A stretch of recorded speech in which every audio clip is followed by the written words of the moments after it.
नमस्कार, news 18 India में आप सभी का बहुत बहुत स्वागत है। मैं हूं पूर्णिमा शर्मा और आज के इस कार्यक्रम में हम चर्चा करेंगे कि उत्तर प्रदेश किस तरह से विकास के पथ पर आगे बढ़ रहा है। आज के इस कार्यक्रम में हम चर्चा करेंगे कुंभ पर और उत्तर प्रदेश के पर्यटन पर। और इस पर चर्चा करने के लिए हमारे साथ स्टूडियो में बेहद खास मेहमान मौजूद हैं। हमारे साथ मौजूद हैं नवीन जोशी जी, जो कि वरिष्ठ पत्रकार हैं। साथ ही मौजूद हैं दिलीप अवस्थी जी, जो कि वरिष्ठ पत्रकार हैं, सीनियर जर्नलिस्ट हैं। और साथ ही जुड़े हैं प्रोफेसर M.K. अग्रवाल जी, जो कि लखनऊ यूनिवर्सिटी से हैं।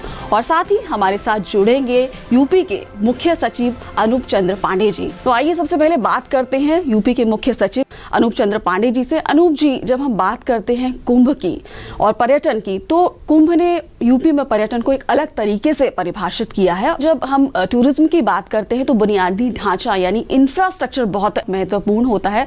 तो यूपी में पर्यटन को बढ़ावा देने के लिए जो इंफ्रास्ट्रक्चर है, बुनियादी ढांचा है, उसको किस तरह से दुरुस्त किया जा रहा है? हमने उसकी कनेक्टिविटी जो है वो बहुत इम्प्रूव की है। वहाँ एयर का टर्मिनल लगा दिया गया है। अब सीधी उड़ान जो है वो प्रयागराज के एयरपोर्ट से हो रही हैं। वहाँ पर 11 हमने फ्लाईओवर बनाए हैं, 9 अंडरपास बनाए हैं, सारी सड़कें चौड़ी की हैं। अगर आप देखें प्रयागराज तो आप पहचान नहीं पाएंगे, उसकी इतनी चौड़ी चौड़ी सड़कें हो गई हैं। वहाँ पर ट्रैफिक के लिए इंटीग्रेटेड ट्रैफिक मैनेजमेंट सिस्टम पूरा बनाया है। CCTV कमांड एक सेंटर बना है जो कि पूरे प्रयागराज के अलग अलग जगह कैमरे लगे हैं। उसकी पूरी इनपुट वहाँ से जाती है। उसमें फिर उसका एरिया बहुत बड़ा किया गया है। वहाँ अलग अलग जो सेक्टर्स बनाए गए हैं, बहुत चौड़े सेक्टर्स बनाए गए हैं। तो ओवरऑल अच्छा, फिर सफाई की व्यवस्था जो है, इस पर बहुत अच्छी सफाई की व्यवस्था की गई है। वहाँ पर हमने 1,22,000 टॉयलेट्स बनाए हैं। वहाँ पर इतनी ज़्यादा संख्या में उनकी रेगुलर सफाई की व्यवस्था है।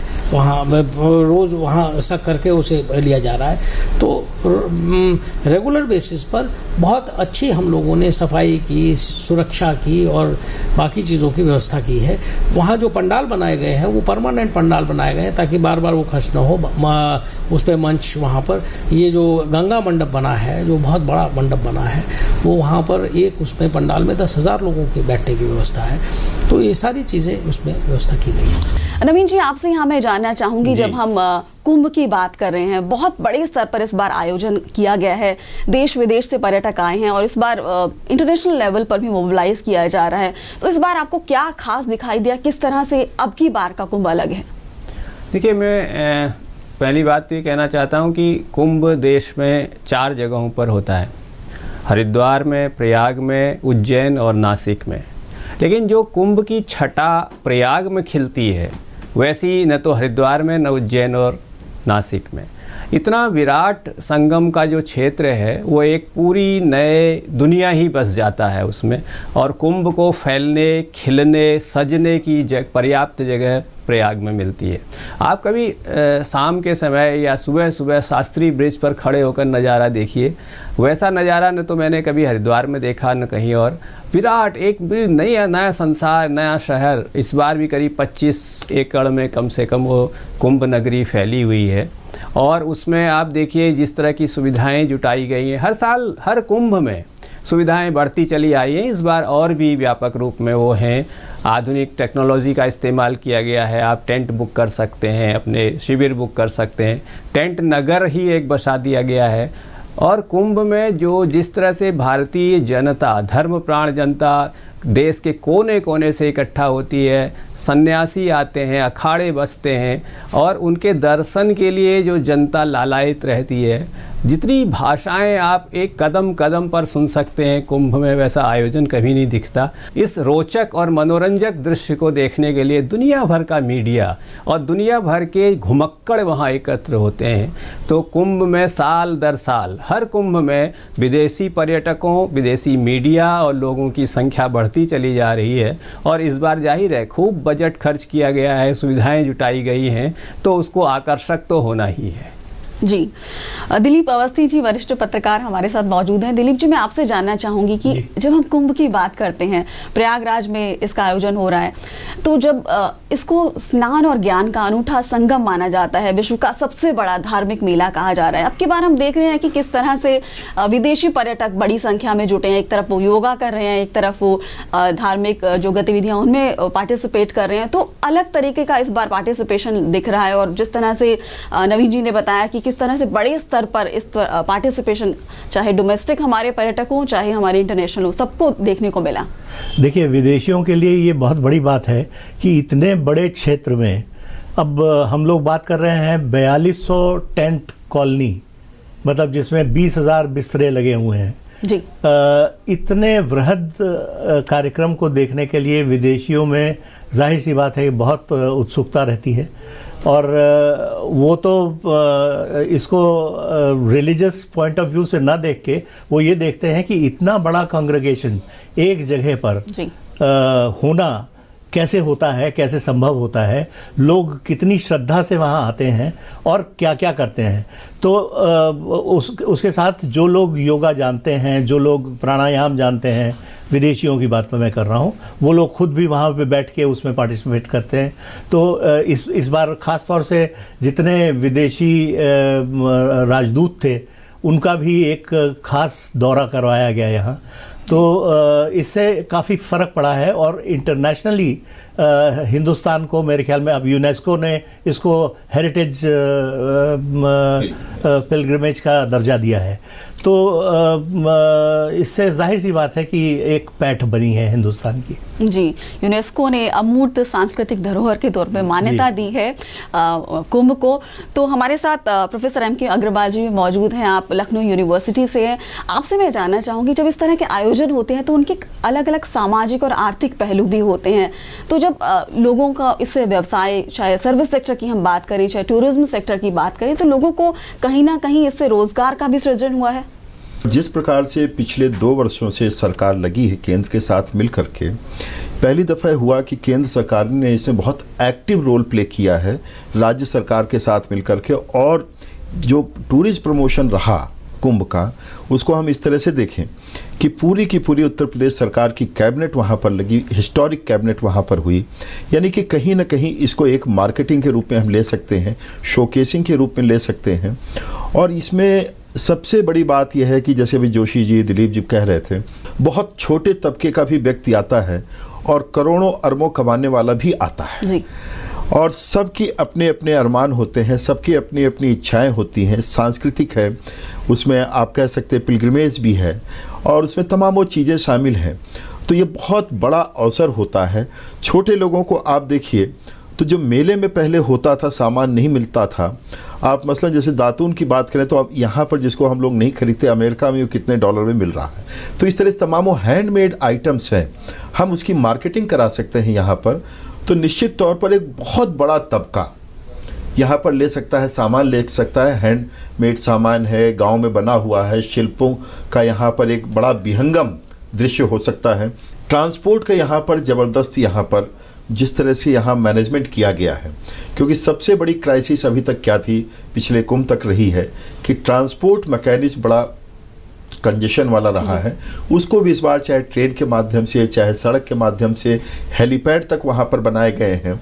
और उसको नेशनल एयरपोर्ट का एक जो है तो दरवाज़ा खोला गया है, कई सिटी से इसको जोड़ा गया है, यानी कि हर तरह का यात्री यहाँ आ सके, यहाँ की इकोनॉमी के साथ वो अपने को जोड़ सके, यहाँ की सांस्कृतिक विरासत के साथ जोड़ सके। तो यानी कि डायरेक्ट और इनडायरेक्ट सामाजिक और आर्थिक प्रभाव इसके आते हैं। फिर अभी आप देखिए, प्रधानमंत्री जी ने प्रवासी भारतीय सम्मेलन में हिस्सा लिया, जिसमें करीब 5000 विदेशी आए थे। वो भारतीय थे लेकिन विदेशी मूल, भारतीय मूल के विदेशी थे। वो पूरे के पूरे यहाँ से उठ करके प्रयागराज गए, इस कुंभ के दर्शन करने, उसमें स्नान करने के लिए गए। तो इस तरह से हम देख सकते हैं कि अगर इसकी मार्केटिंग होती है और इसका लिंकेज, जैसे इन्होंने सर्किट बनाया है, यूपी गवर्नमेंट ने अपनी टूरिज्म पॉलिसी 2018 के तहत, तो सर्किट्स जो बनाए हैं, सर्किट्स को भी इलाबोरेट किया है और बड़ा किया है। तो उन सर्किट्स के माध्यम से इसको कुंभ को जोड़ने का प्रयास किया गया। हालांकि अभी प्रारंभिक दौर में है, लेकिन एक अच्छी पहल है कि हमने एक बड़े प्रोजेक्ट को और बड़े जो हमारी सांस्कृतिक विरासत है, यूनेस्को ने, जैसा आपने कहा, यूनेस्को ने इसको स्वीकार किया है, उसको एक मान्यता दी है। तो अगर हम इसको एक लिंकेज इस्टेब्लिश करते हैं तो क्यों नहीं, जो बौद्ध सर्किट है हमारे यहाँ जिसमें इंटरनेशनल टूरिस्ट बहुत आते हैं, इसी प्रकार से हमारे जो NRIs है वो काफ़ी आना चाहते हैं। और जिस प्रकार से अभी दिलीप जी कह रहे थे कि एक टेंट नगर ही बसा दिया गया है और उसकी ऑनलाइन बुकिंग है, तो वहाँ पर ये कोई क्राइसिस नहीं है, कोई कन्फ्यूज़न नहीं है, हर तरह की सुविधा है।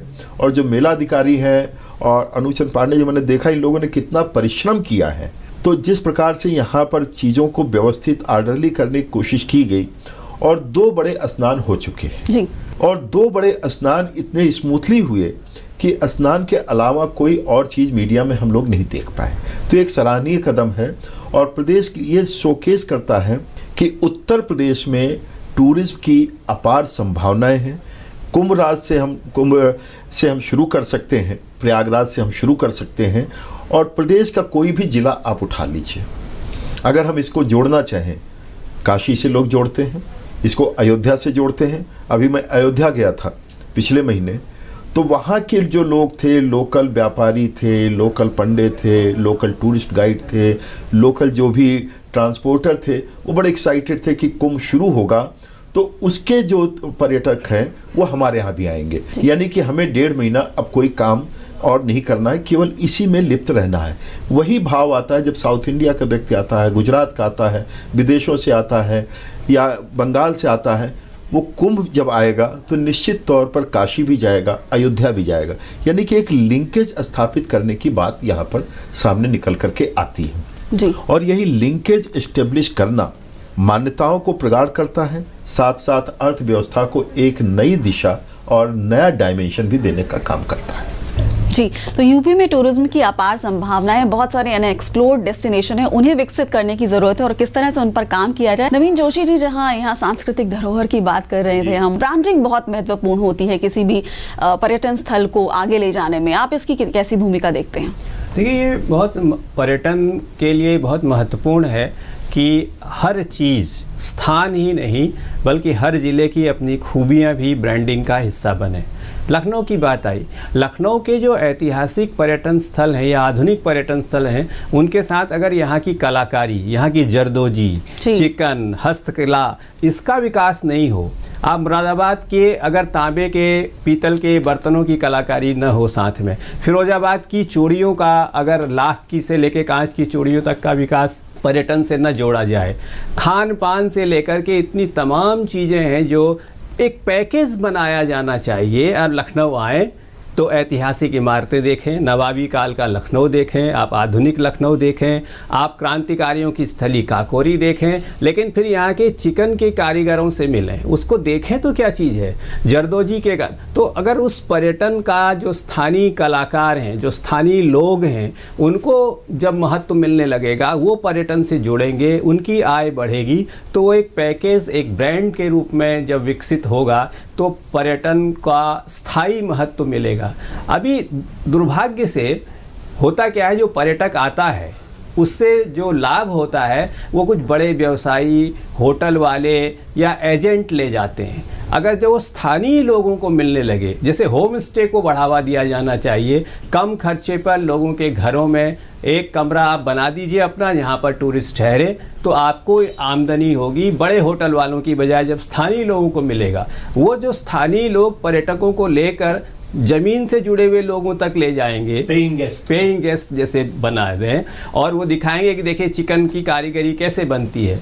एक लखनऊ की जो चटापट्टी आर्ट है, छोटे छोटे टुकड़े रंगीन जोड़कर कितनी खूबसूरत गरारा बनाया जा सकता है, ये जब आप पर्यटक को दिखाएंगे तो उस कलाकार का महत्व बढ़ेगा, उस कला का महत्व बढ़ेगा जो विलुप्त हो रही है, और पर्यटक को एक नई चीज़ मिलेगी। ये ब्रांडिंग करने की ज़रूरत है और ये हर ज़िले में ऐसी खासियत। उत्तर प्रदेश सरकार ने हाल में एक योजना चलाई, 1 डिस्ट्रिक्ट 1 प्रोडक्ट। हर ज़िले की एक विशिष्ट चीज़ को हम मार्केट कर रहे हैं, बहुत अच्छी बात है, लेकिन आप उसे टूरिज्म से जोड़िए। ODOP को लखनऊ में या दिल्ली में ले जाने की बजाय पर्यटक को ODOP तक ले जाइए। तो स्थानीय कलाकार, स्थानीय कला और स्थानीय जगहों को जब महत्व मिलेगा तब पर्यटन का असली स्वरूप विकसित होगा। वो नहीं कि आया आदमी हवाई जहाज से बड़े महंगे होटल में ठहरा, एजेंट ने उसे शहर घुमाया और वापस चला गया। वो पर्यटन स्थायी नहीं होता, वो पर्यटन ब्रांडिंग नहीं बनाता, वो पर्यटन स्थानीय लोगों को आर्थिक लाभ नहीं पहुंचाता। जी, दिलीप अवस्थी जी, कहा जा रहा है जिसने यूपी नहीं देखा उसने इंडिया नहीं देखा। तो जब यूपी की बात कर रहे हैं हम, हस्तशिल्प है, बहुत कुछ है, ऐतिहासिक धरोहर है हमारे पास, हर जिले में कुछ ना कुछ ऐसा है जो पर्यटकों को अपनी ओर खींच सकता है। तो आप क्या कहेंगे कि किस तरह से उत्तर प्रदेश को दुनिया भर में ले जाया जाए? नहीं, जाहिर सी बात है कि जैसे नवीन जी ने कहा कि ये जो चीज़ें हैं हर लोकल लेवल पे अगर आप देखिए तो एक न एक एक्सपर्टीज़ यहाँ पे एग्जिस्ट करता है। ओडीओपी में अब उसको कवर करने की कोशिश की गई है, लेकिन उसको अगर टूरिज़्म से वाकई में जोड़ा जाए तो बहुत अच्छा आइडिया हो सकता है कि लोग कम से कम उस स्थान पर जाएं, उस चीज़ को बनते हुए स्वयं देखें, उसको अप्रिशिएट करें कि कैसे कितनी मेहनत से कोई चीज़ बनी है और फिर उसको उसकी खरीदारी भी करें। और प्रोफेसर अग्रवाल, जब हम पर्यटन की बात करते हैं तो कई चुनौतियां भी होती हैं हर क्षेत्र की अपनी भौगोलिक दृष्टि से और अपने जो सामाजिक या उसकी जो भी वहाँ की व्यवस्था है उसकी दृष्टि से। तो आपको क्या लगता है कि किस तरह से की चुनौतियों का सामना कर रहा है उत्तर प्रदेश और उन चुनौतियों में क्या समाधान है, उनके क्या समाधान आप देखते हैं? देखिए, अभी तक हमारे यहाँ ट्रैवल का बहुत कल्चर, बाहर के टूरिस्ट जो आते उनको रखने का, उनके साथ बर्ताव करने का बहुत अच्छा तजुर्बा नहीं रहा। कल्चर तो हम लोगों के आतिथ्य देवो भर रहा है। चैलेंजेस जैसे बड़े क्राइम तो ख़त्म हो गए जी, और ठीक है, ऑर्गेनाइज्ड क्राइम ख़त्म हो गया, लेकिन लोकल लेवल पर अभी उतनी लिटरेसी, टूरिज्म लिटरेसी हमारे यहाँ कम है। तो इसको एक प्रमोट करने की ज़रूरत है, चाहे व्यापारियों में हो, चाहे लोकल ट्रांसपोर्टर्स में हो, या जैसे हमारे यहाँ ब्रेड और ब्रेकफास्ट का एक कॉन्सेप्ट अभी इस टूरिस्ट पॉलिसी में लेकर के आए हैं। उसको एक मॉडल हर डिस्ट्रिक्ट में 2-2, 4-4 घर को लेकर के एक मॉडल विकसित करना होगा। आसान नहीं होगा, क्योंकि अभी हमारे यहाँ मानसिकता क्या है कि नहीं, हम किसी को भोजन नहीं खिलाएंगे, पैसा नहीं लेंगे तो हम भोजन नहीं कराएंगे। तो आपको उस भाव से आना पड़ेगा, नहीं इसमें दोनों का फायदा है। हम अपने कल्चर की एक झांकी दिखा रहे हैं जी। तो एक थोड़ा कल्चरल स्नैग है हमारे पास। उस कल्चरल स्नैग को समझाकर, बुझाकर, एजुकेट करके, यानी कि टूरिज्म लिटरेसी हमारे यहाँ डेवलप करने की आवश्यकता। तो उत्तर प्रदेश में पर्यटन की अपार संभावनाएं हैं और हम उम्मीद करते हैं कि प्रशासन पर्यटन के क्षेत्र में मौजूद चुनौतियों को अवसरों में तब्दील करेगा और देश भर से नहीं बल्कि दुनिया भर से पर्यटकों की संख्या में इजाफा होगा। इसी के साथ हमारी पूरी टीम को दीजिए इजाजत, फिर मुलाकात होगी एक नए विषय के साथ। तब तक के लिए नमस्कार।